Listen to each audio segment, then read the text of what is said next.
बिस्मिल्लाहिर्रहमानिर्रहीम अस्सलामु अलैकुम। बेटे अभी हम स्टार्ट कर रहे हैं second exercise of chapter number 7 class 5 mathematics subject है और ये एक्सरसाइज ट्राइंगल के बारे में है। एक्सरसाइज को सॉल्व करने से पहले हम ट्राइंगल के बारे में पढ़ेंगे जो कि थ्योरी लिखी हुई है एक्सरसाइज से पहले। ट्राइंगल क्या होती है? कहता है there is a sign board in front of our school, what is the shape of this board. ये शेप क्या है इस बोर्ड की? ये जो रेड कलर का ये जो बनी हुई एक शेप, ये क्या शेप है बेटे? तो अब नीचे खुद ही इसका आंसर दिया जा रहा है यहाँ पे कि this board is in triangular shape, ठीक है, as it has 3 sides. A simple closed figure having 3 sides and 3 angles is called a triangle. ये ट्राइंगल की डेफिनेशन है। अगर आप इसको याद करना चाहें तो ये वाली डेफिनेशन आप याद कर सकते हैं कि एक सादा सी जो बंद शक्ल होती है यानी क्लोज्ड फिगर होती है, उस 3 साइड्स हों जिसकी और 3 ही एंगल्स हों। इसको मैं थोड़ा सा आपको एक्सप्लेन करना चाहूँगा कि इस बात से क्या मतलब है, ये क्या मुराद है इस कहने की। 3 साइड्स मीन एक साइड ये बेटे, एक साइड ये और एक ये 3 साइड्स हो गई इसकी, ठीक है। और जिन एंगल्स की बात की जा रही है वो एक एंगल ये है, एक एंगल ये है और एक एंगल ये, ठीक है। ये मिल के क्या बनाते हैं? एक ट्राइंगल बनाते हैं। यानी इसके 6 पार्ट्स होते हैं, 3 साइड्स एंड 3 एंगल्स, ठीक है। एक ट्राइंगल कितने पार्ट्स हैं? 6 होते हैं, 3 एंगल्स और 3 साइड्स। इसके बाद हमें बताया जा रहा है types of triangles with respect to their sides. अच्छा, अब क्योंकि हमें पता है कि ट्राइंगल में 3 एंगल्स होते हैं और 3 ही साइड्स होती हैं, अब एंगल और साइड्स की बेसिस पे ट्राइंगल की टाइप्स होती हैं, ठीक है। उन्हीं टाइप्स के बारे में हमें बताया जा रहा है। पहले हमें बताया जा रहा है with respect to their sides, ठीक है, types of triangle with respect to their sides. अच्छा, सबसे पहली टाइप की जो ट्राइंगल है उसका नाम होता है इक्विलेटरल ट्राइंगल। ये इक्वल जो वर्ड है ना, इसी से आपको समझ आ जाएगी कि इसकी डेफिनेशन क्या होने जा रही है, क्या इसकी डेफिनेशन होगी। इक्विलेटरल का मतलब ये होता है कि if all the sides of a given triangle are equal in length then that triangle will be equilateral triangle. इसका मतलब देखें, A B is equal to B C is equal to C A, यानी ये वाली जो side है, ये side और ये साइड, तीनों साइड्स जो हैं वो लेंथ में इक्वल होंगी। और इसका ये भी मतलब है कि इसके तीनों एंगल भी सेम होंगे जो कि 60 डिग्री के होंगे, ठीक है। इक्विलेटरल ट्राइंगल में तीनों के तीनों एंगल्स क्या होंगे? 60 डिग्री के, क्योंकि एक ट्राइंगल में टोटल एंगल्स का सम जो है वो 180 डिग्री होता है, ठीक है। अच्छा बेटे, a triangle in which all the 3 sides are equal in length is called an equilateral triangle. All angles of an equilateral triangle are equal to 60 degree. ये की फैक्ट है, इसमें से ऑब्जेक्टिव बनाई जा सकती है। इसके बाद सेकेंड टाइप की जो ट्राइंगल है उसको कहते हैं isosceles triangle. 2 sides of the given triangle are equal in length. A triangle in which 2 sides of the given 2 sides are equal in length is called an isosceles triangle। तो इसका मतलब कि इसकी ये वाली साइड इक्वल है इस side के, ठीक है। यानी ये 3.5, ये भी 3.5 सेंटीमीटर्स, तो इनकी लेंथ इक्वल। इसका मतलब इनके जो एंगल्स हैं, ठीक है, angle opposite to the sides will definitely be equal to each other. यानी इसके सामने ये एंगल और ये एंगल भी क्या होंगे? इक्वल होंगे, ठीक है बेटे। यहाँ यही लिखा होगा नीचे, a triangle in which 2 sides are equal is called an isosceles triangle। 2 base angles of an isosceles triangle are equal in Meyer। तो बेस एंगल्स हैं ये वाले, ठीक है, ये दोनों बेस, इसको बेस कहते हैं ये वाली साइड को, तो इसलिए ये एंगल्स बेस एंगल्स कहलाएंगे, ठीक है। ये वाला एंगल डिफरेंट होगा, ये जो थर्ड वन होगा, क्योंकि उसकी साइड भी, उसकी फेसिंग साइड भी क्या है? डिफरेंट इन लेंथ है। वो 6 सेंटीमीटर है, इसलिए उसका एंगल भी डिफरेंट होगा। जी बेटे, नेक्स्ट है स्केलीन ट्राइंगल। इसमें बहुत इजी है इसकी डेफिनेशन भी कि all the sides of a given triangle are different. A triangle in which all the sides are different in length. तो इसके जो एंगल्स होंगे वो भी डिफरेंट ही होंगे, यानी सबकी जो लेंथ तो साइड की होगी ना, तो जो उसका एंगल होगा वो भी डिफरेंट होगा। कहता है a triangle having all the sides of different measure is called a scalene triangle. All angles in a scalene triangle are different in measure. उनके एंगल भी डिफरेंट ही होंगे, जब साइड्स डिफरेंट होंगी तो उनके एंगल्स भी डिफरेंट ही होंगे, ठीक है बेटे। यहां कहता है is every equilateral triangle N isosceles triangle? बिल्कुल भी नहीं ऐसा। इक्विलेटरल ट्राइंगल का मतलब तो ये होता है कि जिसकी तीनों साइड्स सेम होती है लेंथ में, ठीक है। और आइसोसेलेस का मतलब जिसकी 2 साइड्स हों, तो ये तो डिफरेंट है दोनों चीज़ें ये, ठीक है। अच्छा, अब नेक्स्ट हमें बताया जा रहा है types of triangles with respect to their angles. अब एंगल्स के लिहाज से उनकी जो टाइप्स हैं वो कितनी हैं। पहले नंबर पे बताया जा रहा है हमें एक्यूट एंगल्ड ट्राइंगल, ठीक है। एक्यूट एंगल क्या होता है, ये हमेशा याद रखना है कि 0 से 90, ये जो 0 एंगल से लेकर 90 एंगल तक जो एंगल्स होते हैं, 0 से बड़ा और 90 से छोटा जो भी एंगल होगा उसको एक्यूट एंगल कहते हैं, ठीक है बेटे। तो अब यहाँ पे देखें कि ऐसी ट्राइंगल जिसमें जो एंगल्स हों वो क्या हों, एक्यूट एंगल्स हों, तो वो क्या कहलाती है, acute angle triangle. All the angles of the given triangle are acute, यानी ये 40 का, ये 60 का, ये 80 का, because all the angles are less than 90, that's why will say this triangle is acute angled triangle. A triangle in which all angles are acute is called an acute angled triangle. ठीक है बेटा जी। फिर अब याद रखना है कि ऐसी ट्राइंगल जिसमें सारे के सारे एंगल्स जो हैं वो 0 से बड़े और 90 से छोटे हों। Right angled triangle, right angle का मतलब होता है 90 डिग्री, ये हमेशा याद रखना है आपने मेरा बेटा। 90 डिग्री एंगल अगर हो किसी भी ट्राइंगल में, एक एंगल 90 का हो, तो that triangle will B right angle triangle. One angle in the given triangle is right angle, so this is right angled triangle. A triangle in which one angle is right angle is called a right angle triangle, ठीक है। कोई भी triangle जिसमें एक angle right हो उसको बेटा जी right angle triangle हम कहेंगे। इसके बाद है नेक्स्ट ऑब्ट्यूस एंगल्ड ट्राइंगल, ठीक है जी। ऑब्ट्यूस एंगल ऐसा एंगल जो कि 90 डिग्री से बड़ा हो, ठीक है, और 180 डिग्री से छोटा हो, उसको क्या कहते हैं, ऑब्ट्यूस एंगल कहते हैं बेटे। One angle in the given triangle is obtuse, ठीक है। एक एंगल जो है वो क्या होना चाहिए, उसका ऑब्ट्यूस होना चाहिए। It means that one angle will be greater than 90 but less than 180, ठीक है। तो that triangle will B obtuse angled triangle. A triangle in which one angle is obtuse is called an obtuse angled triangle. इसके बाद next हमें बताया जा रहा है कि कैसे हम कोई ट्राइंगल को कंस्ट्रक्ट कर सकते हैं, यानी ट्राइंगल कैसे ड्रा की जा सकती है, यानी केसेस क्या क्या होंगे हमारे पास ट्राइंगल ड्रा करने के लिए, और हमने उनको ड्रा कैसे करना है। बहुत ही इजी ये हमारे पास एक एक्सरसाइज है, इसका सोल्यूशन हम डेफिनेटली अभी एक्सरसाइज में भी देखेंगे, लेकिन उससे पहले जो है वो हम इसकी एग्जाम्पल्स को सॉल्व कर लेते हैं ताकि आपके लिए आसानी हो जाए मज़ीद।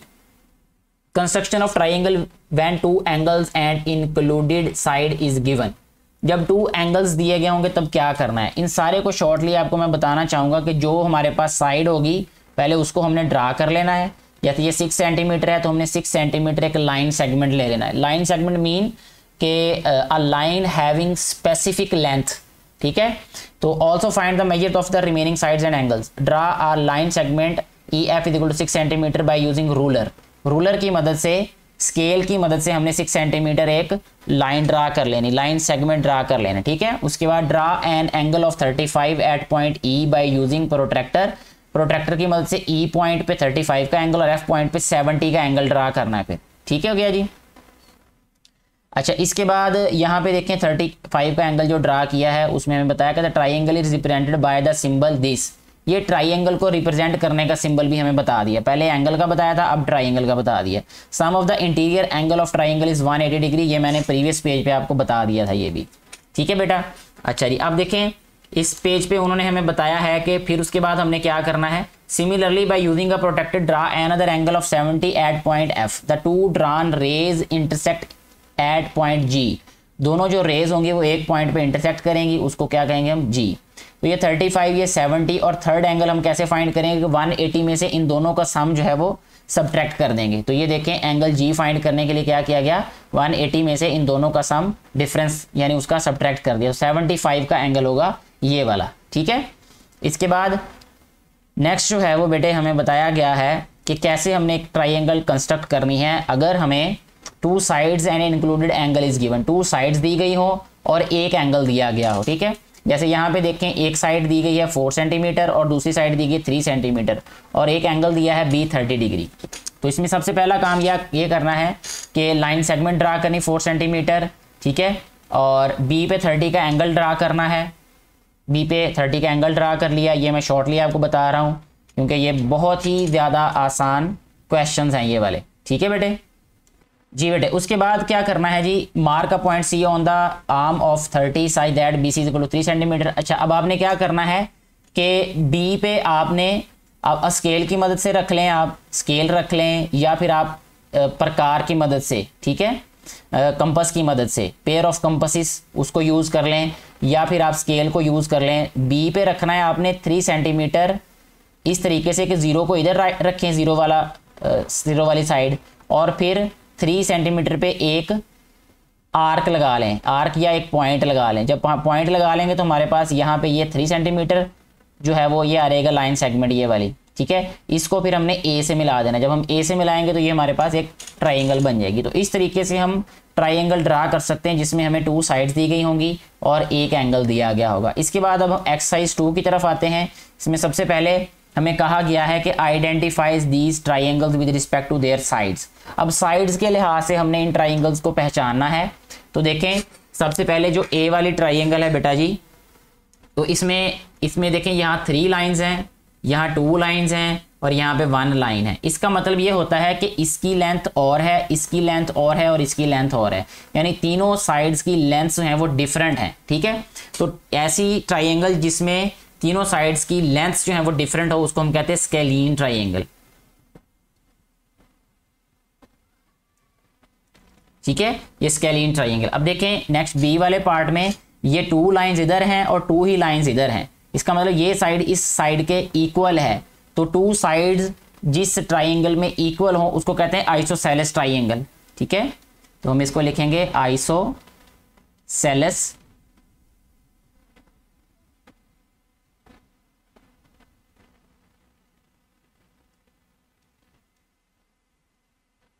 आइसोसेलेस ट्राइंगल जी। इसके बाद सी वाला जो पार्ट है बेटा, इसमें देखें ये तीनों साइड्स इक्वल हैं, क्योंकि देखें एक डैश इधर, एक ही इधर और एक ही इधर, इससे हम खुद पता चल जाएगा कि तीनों साइड्स लेंथ में इक्वल हैं। तो इसको कहेंगे इक्विलेटरल ट्राइंगल, ठीक है, या हम राइट करेंगे इक्विलेटरल।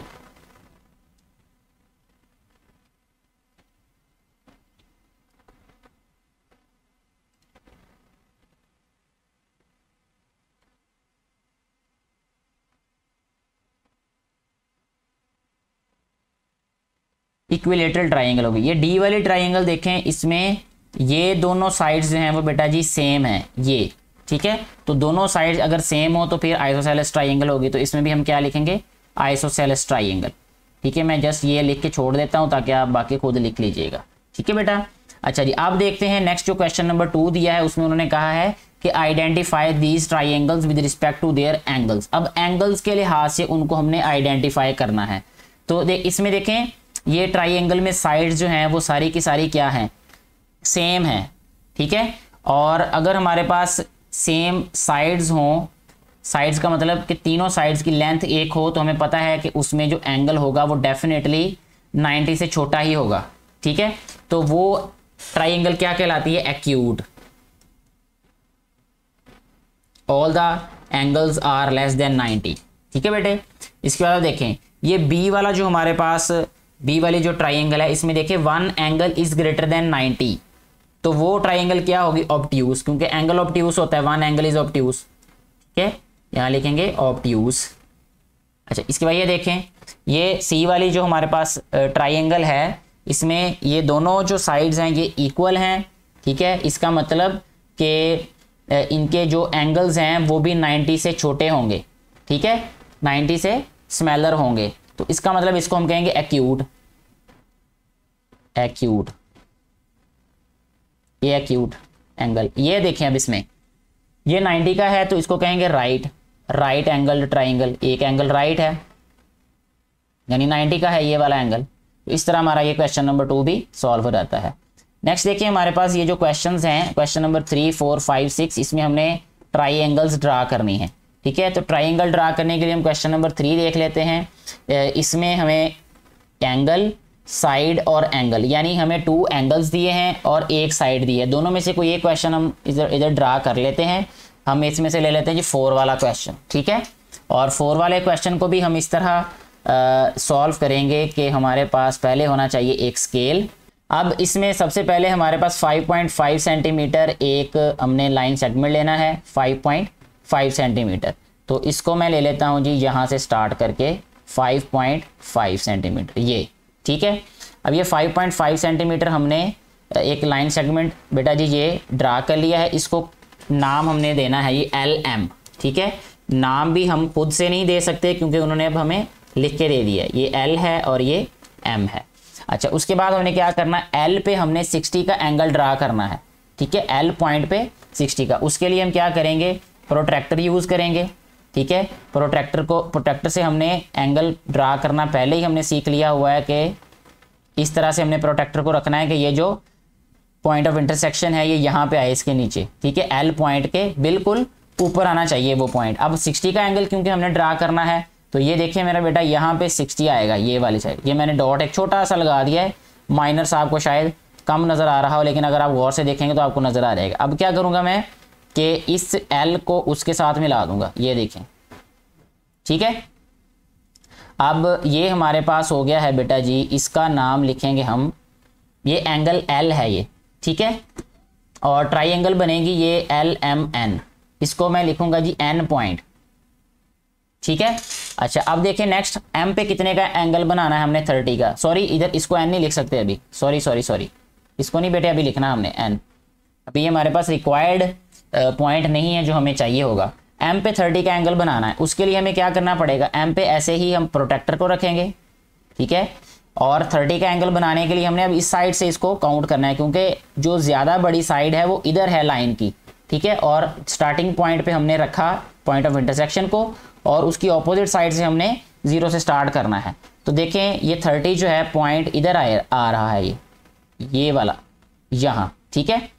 तो अब हम क्या करेंगे कि इस पॉइंट से मिलाएंगे हम M को, ये देखें, सॉरी ये देखिए M से हम एक लाइन सेगमेंट ऐसे मिला देंगे, ठीक है बेटे। अच्छा, अब ये हमारे पास एक ट्राइंगल बनी है, ये वाला जो पॉइंट ऑफ इंटरसेक्शन है ना बेटा जी, ठीक है, इसको हमने लिखना है N, ठीक है। ये हमारा N पॉइंट है ये, ठीक है। इस तरीके से हमारी ये ट्राइंगल ड्रा हो जाएगी जिसमें L एंगल क्या है, यहाँ पे लिखेंगे हम एंगल L है 60 और एंगल M क्या है हमारे पास 30 डिग्री, ये ऐसे, ठीक है। तो ये हमारा क्वेश्चन जो है वो सॉल्व हो गया। कंस्ट्रक्शन स्टेप्स में इसलिए नहीं लिखता कि एक तो उसमें टाइम ज़्यादा लगता है और वो आप एग्जाम्पल में थे देख के भी लिख सकते हैं स्टेप बाय स्टेप कि हमने क्या किया। और LM कितना था हमारे पास 5.5 सेंटीमीटर, ठीक हो गया। तो ऐसे ही आप जो है वो खुद से भी ट्राइंगल ड्रा कर सकते हैं। डेफिनेटली आपको ये थर्ड वाला क्वेश्चन खुद से करना चाहिए। नेक्स्ट देखें, इसमें हमें 2 साइड्स दी गई हैं, एक साइड 4 सेंटीमीटर, एक 3.2 सेंटीमीटर और एक एंगल दिया हुआ है। इसमें भी ऐसा ही है कि 2 साइड्स दी गई हैं और एक एंगल दिया हुआ है। तो हम इसमें से भी क्वेश्चन नंबर 6 सॉल्व कर लेते हैं। सबसे पहले हम क्या करेंगे, इसमें हमें दिया है YZ और XY और Y पे एक 40 का एंगल जो है वो ड्रा किया। हम XY को बेस ले लेते हैं, ठीक है। जिस पॉइंट पे हमने एंगल बनाना है वो बेस में ज़रूर होना चाहिए। जैसे इसमें भी Y है, इसमें भी Y है, तो आप किसी को भी बेस बना सकते हैं, यानी आप 7.3 भी ले सकते हैं, आप 3.5 भी ले सकते हैं, ठीक है बेटे। तो मैं क्या करता हूँ 3.5 ले लेता हूँ बेस को, रूलर लिया और रूलर की मदद से हमने क्या किया, अब बहुत छोटा सा बनेगा ये 3.5, मैं 7.3 ले लेता हूँ ताकि थोड़ी सी जो है वो डायग्राम या जो फिगर है वो बहुत थोड़ी सी बड़ी बनेगी तो आपको सही नज़र आ जाएगी, ठीक है। और अभी मैंने लेना है 7.3, ये देखें ये 7 है और 7.3 तकरीबन यहाँ पे आ जाएगा ये, ठीक है जी बेटे। ये 7.3 हो गया जी। इसके बाद नेक्स्ट हमने क्या करना है, इनकी पॉइंटिंग करनी, यानी इनके जो पॉइंट्स हैं वो लिखने। ये Y है और ये Z आ गया हमारे पास, ठीक है। अच्छा, Y और Z आ गया है और ये है 7.3 सेंटीमीटर। अच्छा, अब क्या किया है, नेक्स्ट Y पे 40 का एंगल बनाना है। तो एंगल बनाने के लिए हमें प्रोट्रैक्टर चाहिए, ये प्रोट्रैक्टर है जी हमारे पास। Y पे एंगल ड्रा करेंगे और 40 का एंगल बनाना है हमने, तो ये 40 का एंगल है ये, जहाँ पे मैंने डॉट लगा दिया है, ठीक है जी। अब क्या करेंगे, हम इसको मिलाएंगे Y के साथ, ये देखें ऐसे, ठीक है बेटा जी। तो इधर एक एरो लगा देते हैं इस तरीके से, इसको कोई नाम लिख सकते हैं हम, ठीक है, कि एक रे जो है वो हमने ड्रा की इस एंगल की। यहाँ पे एंगल राइट करते हैं कि जी हमारे पास ये एंगल है 40 डिग्री। ठीक हो गया जी। अब नेक्स्ट हमारे पास है जी एक जो लेंथ वो है एक्स वाई 3.5 सेंटीमीटर। तो 3.5 सेंटीमीटर में हमारे पास वाई है, एक्स नहीं है। तो उसके लिए जो मेथड उन्होंने हमें बताया था पहले ही कि हम रूलर को यूज़ करेंगे। ठीक है, ऐसे इसको रूलर को रखेंगे यहाँ पे। ठीक है, इसको थोड़ा सा और हमें घुमाना पड़ेगा कि हमारी ये जो लाइन बिल्कुल सीधी हो जाए। अब 3.5 सेंटीमीटर है हमारे पास। तो यहाँ देखें 3.5 किधर है, इस जगह पे। यहाँ जो मैंने डॉट लगाया, मैं किसी और कलर से डॉट लगाता हूँ, वाइट कलर से लगाया था ताकि ये बाद में क्लियर नज़र आ जाए। ठीक है, ये डॉट लगाया 3.5 पे, ये 0 जो है वो इसको मैंने कंसाइड किया था इस वाई वाले पॉइंट पे। ठीक है, और स्केल को दूसरी साइड पे ले जाके 3.5 सेंटीमीटर जहाँ पे बना वहाँ मैंने ये छोटा सा डॉट लगा दिया। ठीक है, अब क्या किया जाएगा, ये जी जो है इसको मिला देना है हमने बेटे, सॉरी जी को मिला देना है हमने अब इस पॉइंट से। ठीक है, इसको ऐसे भी बढ़ाया जा सकता है, कोई इससे फ़र्क नहीं पड़ेगा। ये एक रे ड्रा की जा सकती है यहाँ पे। ठीक है, ये एक और रे आ गई। अच्छा, ये जो पॉइंट है हमारे पास, ये पॉइंट ऑफ इंटरसेक्शन ये होगा एक्स। ठीक है, यहाँ पे हम लिखेंगे एक्स। तो एक्स वाई और जी जो है ये हमारे पास क्या है, एक ट्राइंगल है। अब वाई एक्स या एक्स वाई को हम यहाँ पे लिख देंगे इसकी 3.5 सेंटीमीटर। ठीक है, ये इसकी लेंथ है। और ये हमारे पास जो जी एक्स है, एक्स जी है, इसकी लेंथ हमारे पास है ही नहीं। ठीक है, तो इस तरह हमारी ये जो ट्राइंगल है बेटा जी ये भी कंस्ट्रक्ट हो जाती है। किसी भी तरह की आपको कन्फ्यूजन हो तो आप मुझसे दोबारा पूछ सकते हैं कमेंट बॉक्स में। और अगर आपको एक दफ़ा समझ नहीं आई इसको समझने में तो आप वीडियो को दोबारा देखें, कोशिश करें आप 2 से 3 दफ़ा इस वीडियो को देखेंगे तो आपको बहुत अच्छे तरीके से समझ आ रहा है कि मैंने कोशिश की है कि आपको अच्छे तरीके से एक्सप्लेन किया रहा है। लेकिन फिर भी डेफिनेटली कोई दावा नहीं किया जा सकता। आपको किसी तरह की कन्फ्यूजन हो तो आप दोबारा कमेंट बॉक्स में बताइएगा, मैं कमेंट बॉक्स में आपको सेटिस्फाई करने की कोशिश करूँगा। फिर भी अगर आप मुतमईन नहीं होंगे तो नई वीडियोज़ भी दोबारा बनाई जा सकती हैं, उसमें कोई हर्ज नहीं होगा, कोई फ़र्क भी नहीं पड़ेगा।